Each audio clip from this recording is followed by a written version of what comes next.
This morning, what we're going to do is jump right into class. We'll talk about,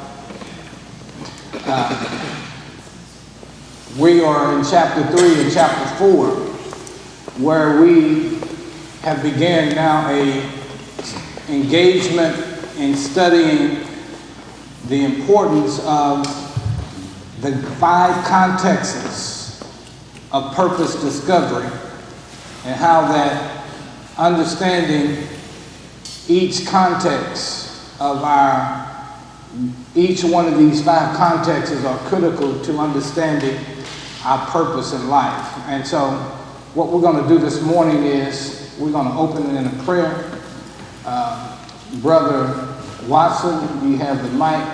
Let Brother Dixon lead us in a prayer this morning, Brother Dixon. And then we're going to get right into our study. Brother Dixon, if you lead us in prayer.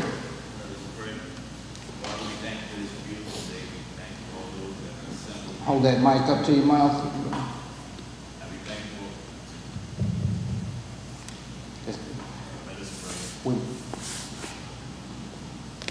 Go ahead.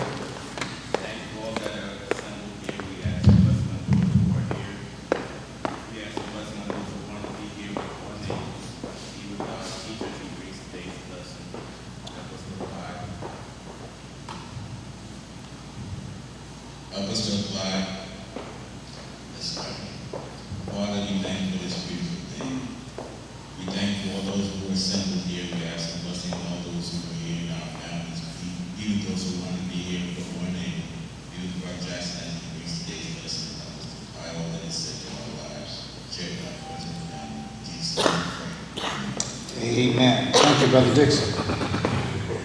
This morning, what we want to do, we're going to hear shortly a recording. I'm going to get into that in a moment. But we have been studying, again, chapter 3 and chapter 4. And chapter 3 introduced us to the 5 contexts of purpose discovery. And the author, Brother Roach, does a great job in setting up the context or setting the foundation for us understanding the importance of how these 5 different contexts are critical for us to discover our lifelong purpose. And what we want to do now is we're going to hear a testimonial here shortly. But as we listen to this testimonial, I want to explain why we're listening to it at this point. It is important for us to understand that the 5 contexts of purpose discovery is we have to look at each one of those contexts as being a new awareness of God's divine orchestration in our lives. When we look at the contexts, these 5 different contexts, the context of our creation, the context of our calling, the context of our career, the context of our crisis, we must understand and look at them and view them as from an awareness of God's divine orchestration in our lives in order to fully comprehend the importance of it. And so therefore, we want to encourage everybody as we go now from each context, that you look at them anew. Because there are going to be some things that God will show us, possibly about ourselves and about His purpose for our lives that we've never actually seen before. Now, the other thing I want us to understand is that when we talk about revisiting the contexts of our crisis, we must understand that that's going to require, in some cases, for us to begin to revisit the past of our lives. And we need to understand that a lot of times that becomes difficult for a lot of us, if not all of us, because there in our past, there lies in our past, oftentimes things that we would like to actually forget about. But understand this, if we are on a journey of pursuit, of our purpose. The key to our purpose, when we begin to view them from an awareness of God's divine orchestration, God has been working in our lives from the very time that we entered into this world, actually prior to, up until now. And therefore, where we've been is the secret to where God is going. Where we've been is the secret to where we're going. And that is the significance of the contextual settings that we will begin to study. Now, I want to also mention, we're going to play this recording here in a moment, but it also is key to the value itself this morning as we listen. This morning's value of New Self Purpose reads like this: the purpose God had in mind when He created me with a unique and special gift, which gives me the capacity to use my gift to discover God's purpose for my life and to find purpose in everything in life, that is even including my problems. Okay? We're going to share with you right now a testimonial. Those who were here Wednesday, I kind of introduced this person, but for those who may not know, I'm going to reintroduce the person that we're going to listen to. As I mentioned, our Bible class is not just a local class, but because of our use of the YouTube channel, in some cases, it is a viral class now. We have individuals who actually go to our YouTube channel, who some former members, and then a few who are not. This is one of the cases where people actually, for their own spiritual edification, they go and they look. Okay? This particular person that is up here that we're going to hear from is a friend of Courtney's that she met years ago. They still remain friends. They're very good friends, but they met in Virginia Beach when she went out to Virginia to pursue her education, her master's degree. And the person that we're going to hear from is Chandra Smith. And that's her husband, Perry. Okay? They are really, really close friends.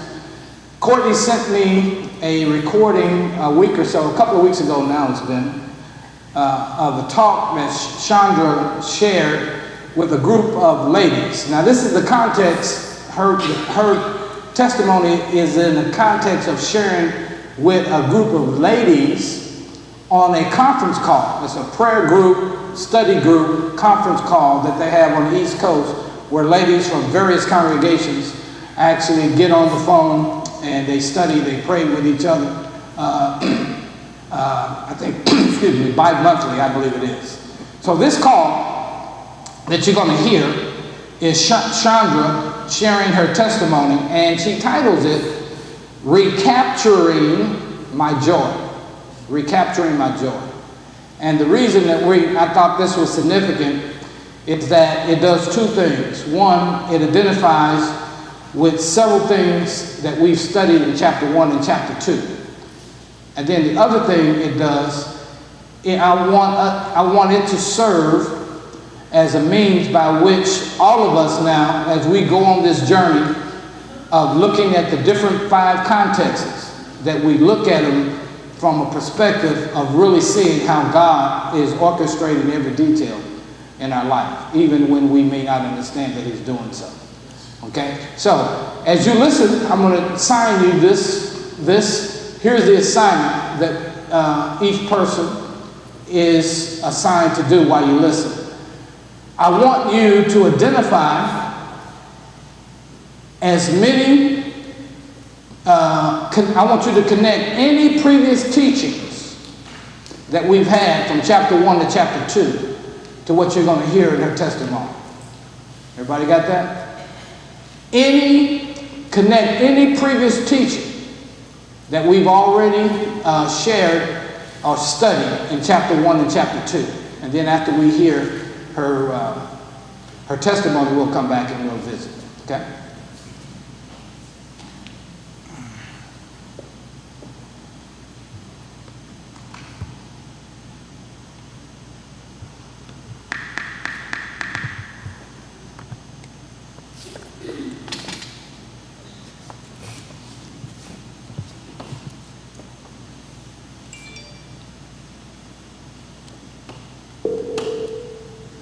Please enter your access code followed by the pound key. Please wait. Please enter the reference number followed by the pound key. Enter the pound key. Please wait while we prepare your file. At any time, press 1 to rewind 30 seconds, press 2 to fast forward 30 seconds, or press 5 to pause or resume. Good evening, everyone.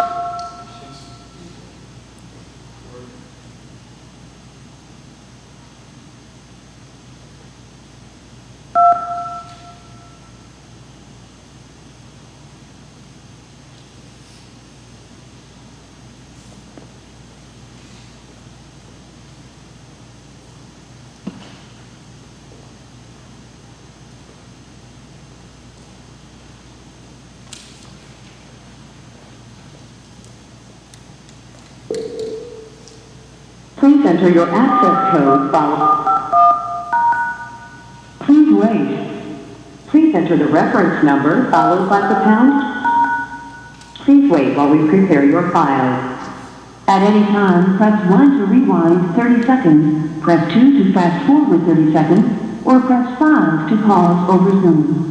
Good evening, everyone. My name is Juanita. So from work, but Lord, we're in a comfortable place to come together. So right, we pregnant, and my little one, she loves me even when I tear her name up. She loves me any old way. That's all right. I heard it. I mean, gold just falls out of it. You can tell that she's, Lord bless you, honey bunny, I'll tell you right now. She's going to give her testimony this evening on recapturing your joy. The call is now yours, Sister Chandra. Thank you so much for being with us. Go right ahead. Thank you so much, Renee, or affectionately as I call you, Aunt May, Dr. West. Thank you so much. Thank you for inviting me to speak on the Lucy call. I've listened to the calls in the past, and I've always been encouraged by you and by others who have presented it. And I just thank you all so much for taking the time to hear little old me. Thank you for taking the time week after week to support other sisters.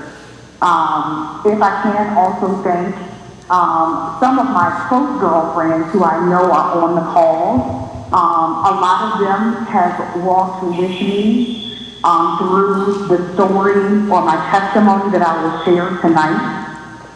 If not during that moment, on the other side of it. And I'm truly indebted and extremely grateful for the love and support that they have given me and they've given my husband, Terry.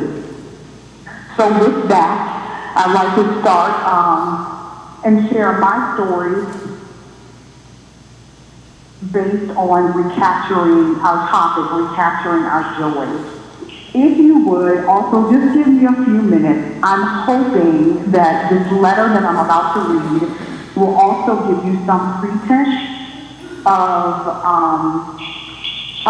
just a little bit about me without having to go into great detail. And can I tell you this letter, I want to share that this letter was a letter that I wrote to myself based on the advice from my therapist. After I shared the story, I did end up, I guess what I went through, I ended up in therapy, and it was suggested that I write a letter to my younger self. So, dear little Chandra, I hope that you're finding ways to enjoy life and laugh a lot. I'm sorry because I know that everything during your childhood hasn't been what you hoped for.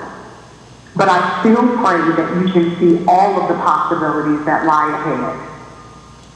Sadly, as you have already experienced, rejection can be hard, especially from a parent.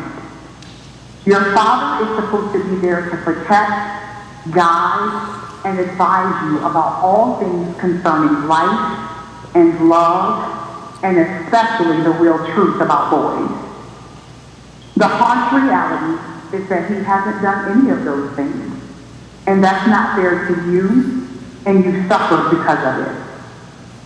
I'm sorry your mom couldn't give you more of her attention because she was working so hard to provide financially for you and your brother. She was spread so thin. She too was angry and disappointed. It was never her dream to raise a single family.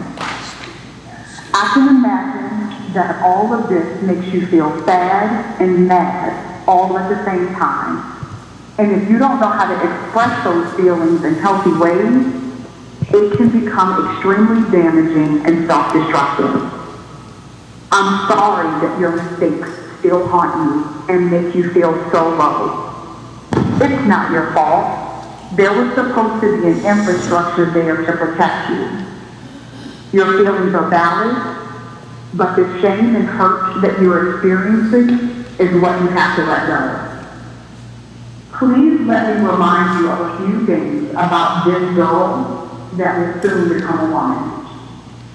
Despite all of the bad stuff, some of it you had no control over. You are wonderfully made and loved by God, your family, and friends. You are funny, loving, reliable, trustworthy, and loyal. All of these characteristics are going to serve you well during some of the toughest seasons that are inevitably up before you.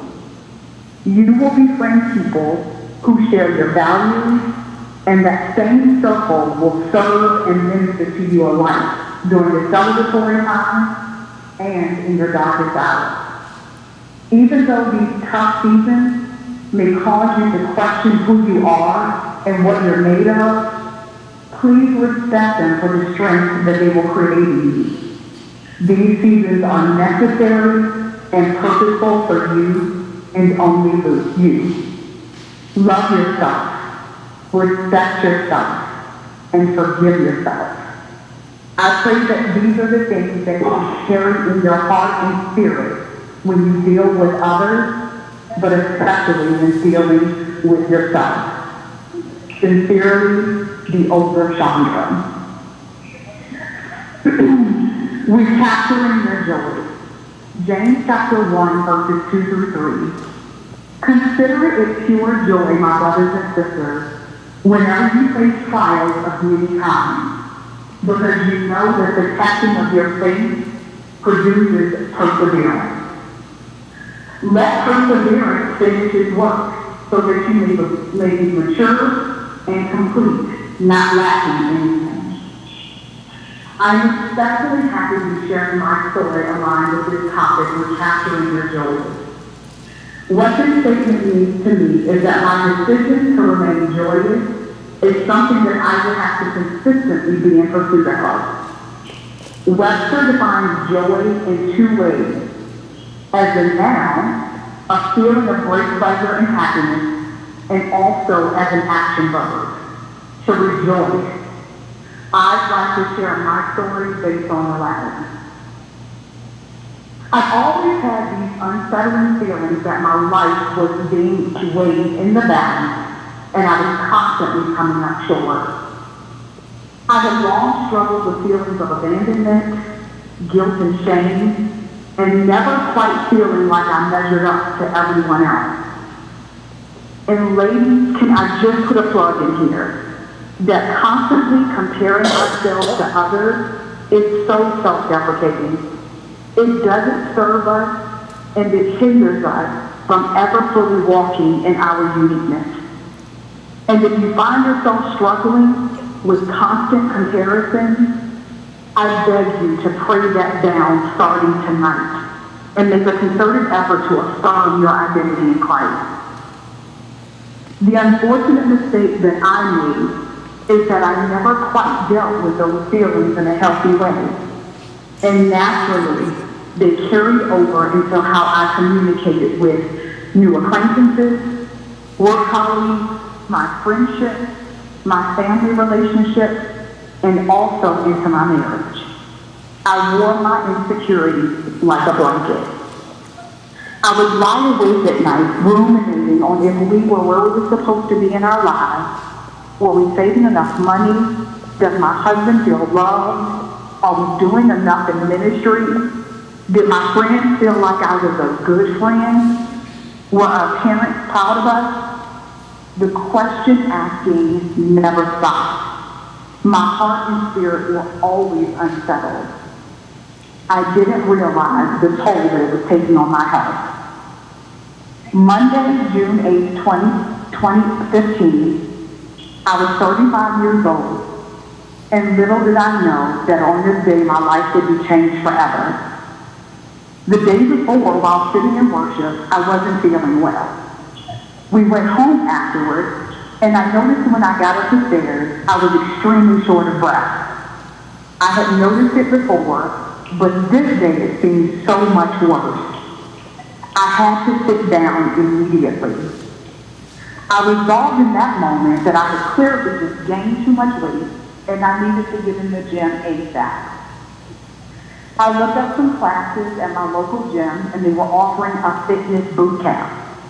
So me, in all my ignorance, confidently signed up and just knew that I would lose that 50 pounds in a week. I attended the class the next day and surprisingly kept up with the regulars in the beginning. But all of a sudden, I became nauseous and had to leave the class. I began to vomit. But again, in all my ignorance, thought this was a badge of honor because I was killing it in that class, and I was surely on my way to my new slim body. And so with that, I popped in a piece of gum, and I went back to the class and finished it out. Afterwards, I took the stairwell to the 9th floor where my car was parked. Finally, I made it to my car, and to say that I was exhausted is an understatement. I had to wait quite a while before I could even begin to drive. I needed to stop by the store on the way home, and right after I parked the car, and while getting out, I started projectile vomiting. I was shaking, sweating, nauseous, and clearly having a negative reaction to the shock that I had just put my body through. I couldn't get myself together. This time I couldn't stop vomiting. Oddly, no one was in the parking lot when all of this was happening. Using speakerphone, I called my husband and I didn't get an answer. He was meeting his sister for dinner that night, and unfortunately his battery died and the call went straight to voicemail. I called a girlfriend from work and she encouraged me to call 911. The ambulance arrived and the EMTs asked what felt like 101 questions, and then determined that my symptoms were more likely caused by heat exhaustion and the intense workout. They decided to transport me to the hospital to get me some fluids before sending me on my way. I walked into the ambulance, and when I stood up, I noticed quite a bit of pressure in between my chest and stomach, but I chucked it all up the vomiting. This is when everything changed. Routinely, they hooked me up to all of the machines to give me a once-over, and then the ambulance became eerily silent. They determined that I was having a heart attack. I was rushed to the hospital, and the cardiologist met us at the door of the ER and quickly explained to me that I had a 95% blockage in my left anterior descending artery, nicknamed the Widowmaker, and that I would be taken to the cath lab where they would place a stent in that artery. I signed the waiver for treatment, and then I coded. Then I coded 2 more times. After the 3rd time, they were finally able to stabilize me enough to get me to the cath lab and successfully place the stent. I was sedated and transferred to the critical cardiac care unit for what would be a night of touch and go. My husband had been contacted and was now on his way. All glory to God, I made it through the night. And the next day, the doctors came by and informed us of everything that had happened. The primary cause of my heart attack was hypertension, high blood pressure. You remember all of that worry and the doubt and the question asking that I mentioned before? This is how it all manifested. After the doctors left, what seemed like all of the nurses and staff stopped by to check on us. It was a revolving door. Some of them prayed with us, cried, shared their own shock and disbelief, hugged and loved on us in a way that we didn't expect.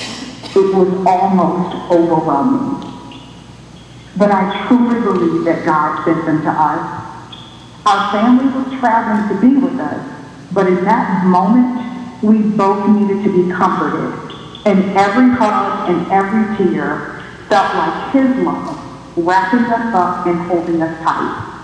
We were and are still so grateful and touched by those moments.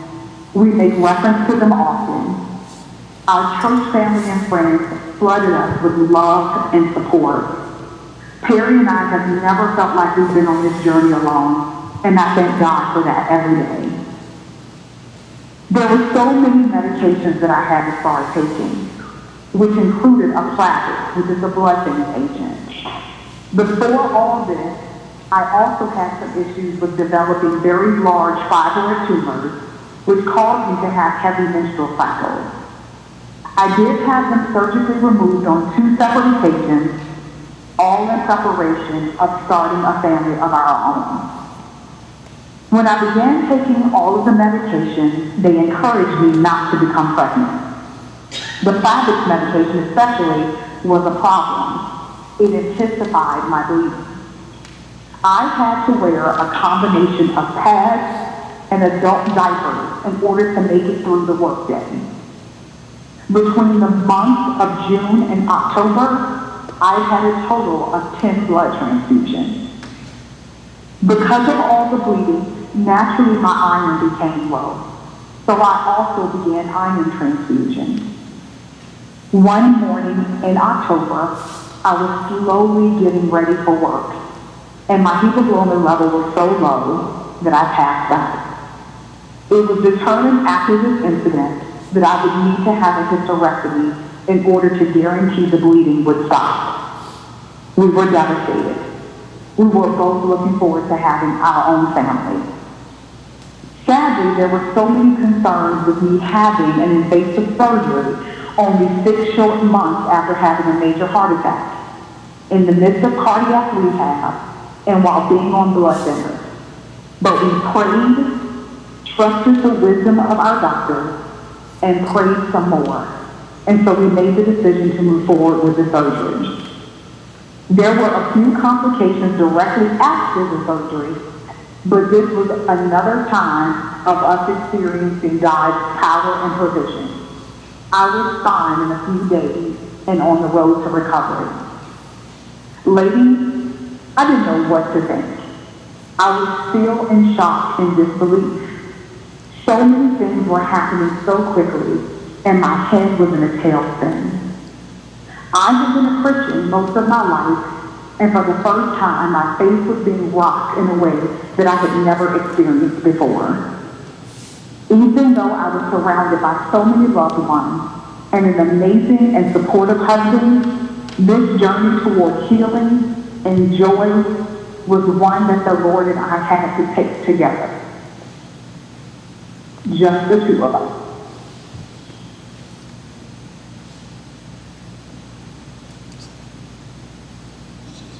During my medical leave, I remember the mornings that I would spend at my dining room table in scripture, in tears, feeling brokenhearted, confused, disappointed, and feelings of how dare I question why me? Even though I was so grateful to be alive, I was so scared and afraid, sad and embarrassed, and still so very confused.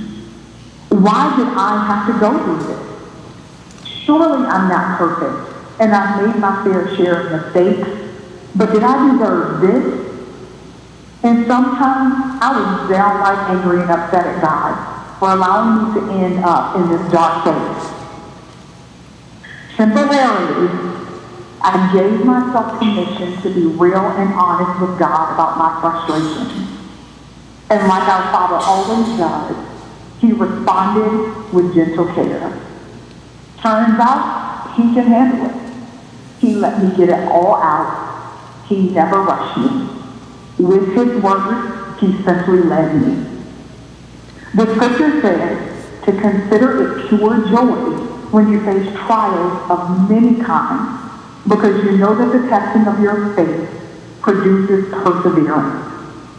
Honestly, it took time, a lot of prayer, a repositioning of my heart, and the many stories in Scripture to remind me of the characteristics of our Father God. It also took some therapy to work through the trauma. But I better understand that our Father is intentional and everything that happens in our lives is purposeful and designed for His glory, even the hard places. In time, I embraced that this really wasn't a punishment. It was God giving me a new vision, a new heart. I needed this new vision and new heart so that I could start working towards recapturing my joy and realizing how God sees me and not how I see me. My physical body had to be broken in order for my faith to be tested so that my perseverance could prevail.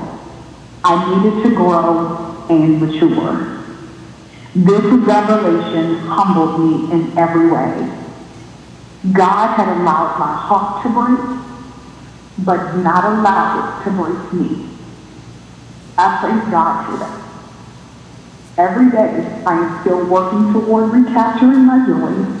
Some days and seasons are more challenging than others, but my work is more about the decisions that I make to rejoice in all that God has allowed me to overcome and the hope of the plans that He holds for me. Thank you for letting me share my story. I turn the call back over to you, Sister Renee. Girl, oh, goodness gracious, what a story. All right. Okay. It's kind of heavy, right? But you do understand how that her sharing of her testimony is so relevant to what we are in the process of doing in our own journey. We want to now just pause. I ask you, as you listen to her testimony, to begin to reflect on connecting previous learnings to what you heard this morning. And what we'll do is we'll take one response from each group. Anybody in the group can respond. Anything from previous learnings that you can connect to the testimony that we just heard. Any group, raise your hand. We'll start around the room. Anyone from any group? Brother Wiley, go right ahead and respond. You know, one of the things I heard And we'll get the other mic because we're recording. In 1 minute.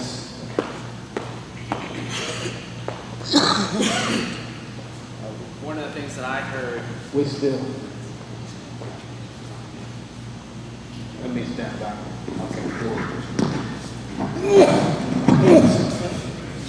One of the things that I heard was we talked about is God. There's 3 questions that you have to ask in terms of purpose. Does it bring God's glory, proclaim God's name, and there's one more. What's the third one? Going in the gospel. Say again. showing God's Show God's power, proclaim God's name, and bring God's glory. but going in the gospel. Yeah. But as you see her through her process, she's looking for ways to bring glory to those challenges that she's had and stuff. And so she's making those things. She's thinking about how can I make this this situation I'm going through to a point where it's bringing glory to God's name. Amen. Amen. Anyone else? Sister White? The most powerful, the most powerful scripture that I heard her cite during her testimony was James 1:3, that says, knowing that the testing of your faith produces endurance, or the King James Version, the trying of your faith worketh patience. And the thing that was so profound for me was that if she didn't have that scripture already in her heart from her study, she would not have benefited from that concept. That was a concept that she had in advance. And that's a real good lesson for us, that we have to stay in the Word and not wait until we have a crisis before we get into scriptures. Y'all remember this when we previously learned? God's purpose looks for the what? Looks for the good. You remember when we first began our study, we spent an extensive amount of time with this particular text. James chapter 1, 2 through 4. And her testimony actually gives a tremendous example of this verse lived out in a person's life. Okay? Anybody else? Camille. At the beginning, she talked about, she actually made a statement of affirming your identity in Christ, and how she sometimes was caught up looking at other people and comparing herself. And so one of the things as far as what we've been talking about is just knowing your true identity and who you are in Christ. And so that's something that stood out to me of what we've been reaffirming in our class about knowing who we truly are in Christ and our true identity. It is extremely important that we started out by saying how important your identity is. You remember the 5 questions that we talked about in the very beginning, even in our introduction? Those 5 eternal questions of the heart. And the first question begins with a person knowing who you are. I want to elaborate on that just a little bit, because she touched on that in her testimony. Who you are is the most important question you can ask, because everything that you do, everything that you can dream of doing, will be consistent with your identity. That's why it's that important. I'm going to repeat that again. Knowing who you are is the most important question that you can ask, because everything that you do, everything that you can dream of doing, will be consistent with your identity. That means you will never be able to sustain the performance of anything that disagrees with your fundamental self-concept of who you are. Did y'all just hear that? That means your identity you will never be able to sustain the performance of anything that you do in your life that disagrees with your fundamental concept of yourself. Did y'all hear that? So, if you don't come to the point to where you really live out who God says that you are, nothing that you attempt to do in terms of the dreams and goals and aspirations will be able to sustain itself if in fact you have an underlying belief that disagrees with who it is that God says that you are. That's why it's so important to go back. When we talk about you are God's love bank, that's what we're talking about. We're talking about having that being a reality of who you are. Okay? And we got one more question, then Brother Nicholson has a response. Sister Jackson. I think one of the most powerful things that I took away from it is when she came to really understand, the statement she said is, why not me? And so sometimes when we're going through our trials, first of all, we say that, we believe that, it's not a matter of when, it's going to happen. Everyone is going to have some type of challenge in their lives. And so for me personally, she came to the realization is that, I'm not exempt from having trials. And so in that being not exempt, so she came to reclaim her joy. So it's like to choose, God, not me. Why not me? It is me. So I'm supposed to really understand when I'm going through the trials why God chose me to do this. For it was for a bigger purpose, kind of like what Brother Whiten said. Okay. Amen. We have to close right now. Brother Nicholson needs to talk to the class, but keep that recording on until I need to make just 2 announcements, assignments for the class as we go forward.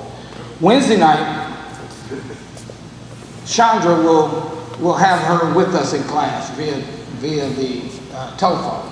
Okay, so she'll be on the phone with us. We're going to continue this thought and then again make application and connect some of the previous learnings that we've had to what we're actually studying right now. So we're going to continue this conversation. She'll be with us in class. And so in the meantime, this week, when you leave the day, here is what your assignment is.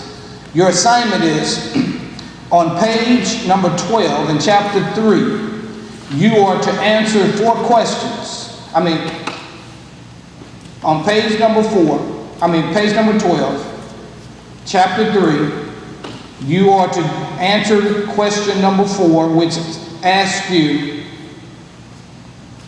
to find out, list 4 things that may be preventing you from living your life purpose, based on what we've studied thus far.